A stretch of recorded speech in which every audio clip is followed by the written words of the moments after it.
The Palme d'Or.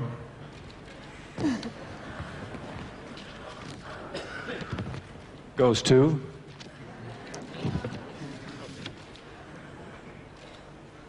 Pulp Fiction.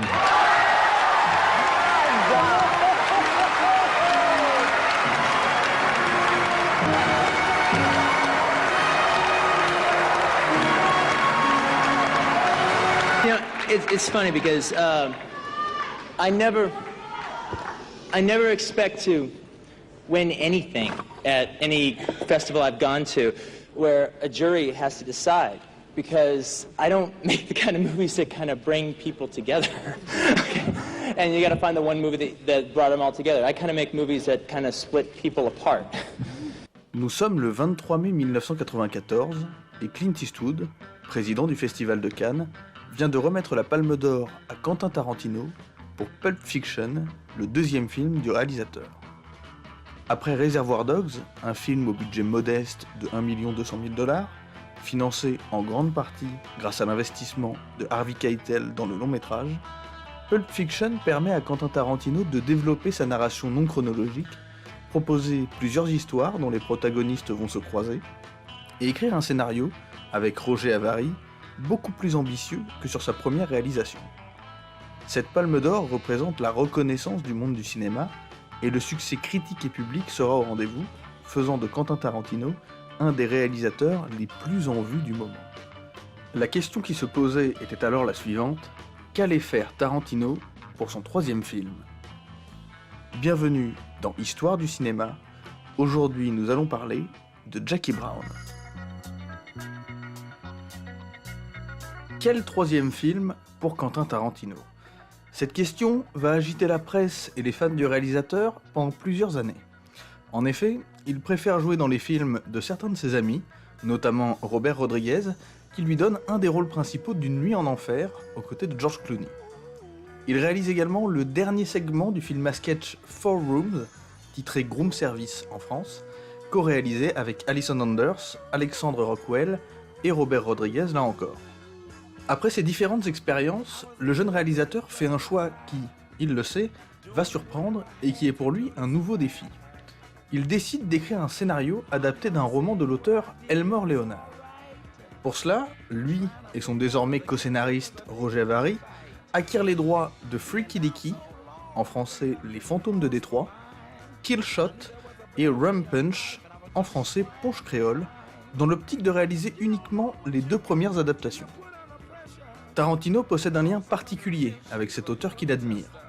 En effet, plusieurs années auparavant, et alors qu'il suit des cours d'art dramatique, il est arrêté pour vol à l'étalage en tentant d'emprunter le livre La Joyeuse Kidnappée, The Switch en version originale, sorti en 1978, et dans lequel apparaissent pour la première fois les personnages de Ordell Robbie, Louis Gara et Mélanie Ralston, trois personnages de Ponche Créole. Et c'est finalement sur ce dernier roman que décide de se concentrer Quentin Tarantino, qui rédige seul un script dont l'objectif est de condenser 350 pages en un film de 2h30. Prenant le mot adaptation très au sérieux, le réalisateur plonge corps et âme dans la psyché de ses personnages, en particulier le personnage d'Ordell, trafiquant d'armes, dont il se sent proche. Il ira même jusqu'à dire « Toute l'année, j'étais Ordell. C'est avec lui que je me suis le plus identifié dans l'histoire. Si je n'étais pas un artiste, je serais probablement exactement comme cet enfoiré d'Ordell. » Pour rapprocher encore plus l'histoire de son expérience personnelle, il décide de déplacer l'action de Miami à Los Angeles, la ville où il a grandi et où se trouvent ses racines. L'un des défis que représente ce film pour Tarantino est également lié au fait qu'il a centré son scénario sur le personnage de Jackie Burke, hôtesse de l'air qui va aider la police à coincer un trafiquant d'armes. En effet, à ce stade de sa carrière, le réalisateur n'a encore jamais donné de rôle principal à une femme, même si le rôle de Mia Wallace dans Pulp Fiction, interprété par Uma Thurman, avait une importance considérable pour l'intrigue et se retrouvait même seul sur l'affiche. Quentin Tarantino réfléchit à qui peut incarner ce personnage de 44 ans, qui, d'après ses critères, doit en sembler 34, être séduisante, et doit donner l'impression qu'elle peut se débrouiller dans toutes les situations. Il fait une liste et retient seulement quelques noms, parmi lesquels celui de Pam Grier. Pam Grier est une actrice américaine dont la popularité a atteint son apogée dans les années 1970 dans les films appartenant au genre de la blaxploitation, dont elle devient une icône, notamment dans Foxy Brown en 1974 et Coffy, la panthère noire de Harlem en 1973. Absolument fan de ces films et de cette actrice, devant laquelle il a grandi, Tarantino prend sa décision. Pam Grier sera Jackie Burke, renommée pour l'occasion en Jackie Brown. Pour l'anecdote, elle a auditionné pour le rôle de Jodie dans Pulp Fiction, qui a finalement été obtenu par Rosanna Arquette. Et quelques temps plus tard, alors qu'elle est bloquée dans les embouteillages, Quentin Tarantino passe dans la rue et la repère. Il l'alpague et lui annonce qu'il est en train d'écrire un film pour elle. Bien évidemment, elle ne le croit pas et pense avoir croisé un réalisateur qui lui a fait une promesse en l'air. Une fois un premier script terminé, il lui envoie, mais son colis n'est pas suffisamment affranchi et met plusieurs semaines à parvenir à l'actrice. Lorsque celle-ci peut enfin le découvrir, elle l'apprécie, mais pense que le rôle qui lui est attribué est celui de Mélanie, la petite amie droguée d'Ordel. Tarantino lui confirmera alors que le film a bien été écrit pour elle, et qu'il lui confie donc le rôle principal, celui de Mélanie étant finalement pour Bridget Fonda.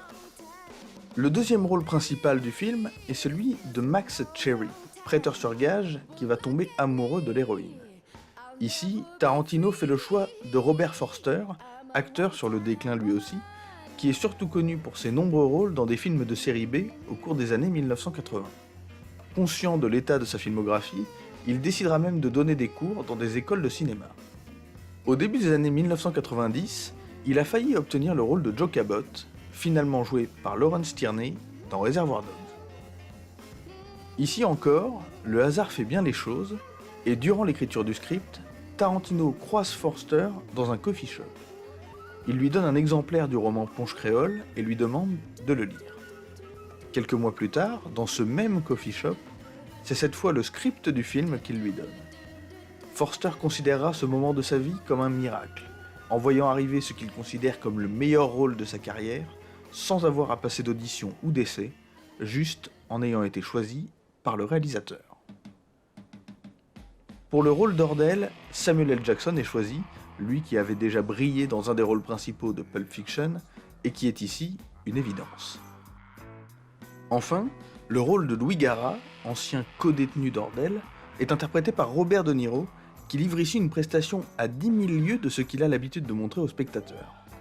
En effet, il arrive à mettre de côté son aura légendaire pour donner à son personnage une allure de loser, pas très malin, mais particulièrement impulsif lorsqu'il se met en colère. Quentin Tarantino est confiant dans son script, mais il veut savoir si les différences qu'il a apportées par rapport au roman d'origine sont approuvées par l'auteur Elmore Leonard. Et il craint sa réaction, surtout concernant le choix de Pam Grier pour le rôle de Jackie, qui était une femme blanche dans le roman. Pendant un an, il n'ose pas l'appeler et le fait finalement juste avant le début du tournage.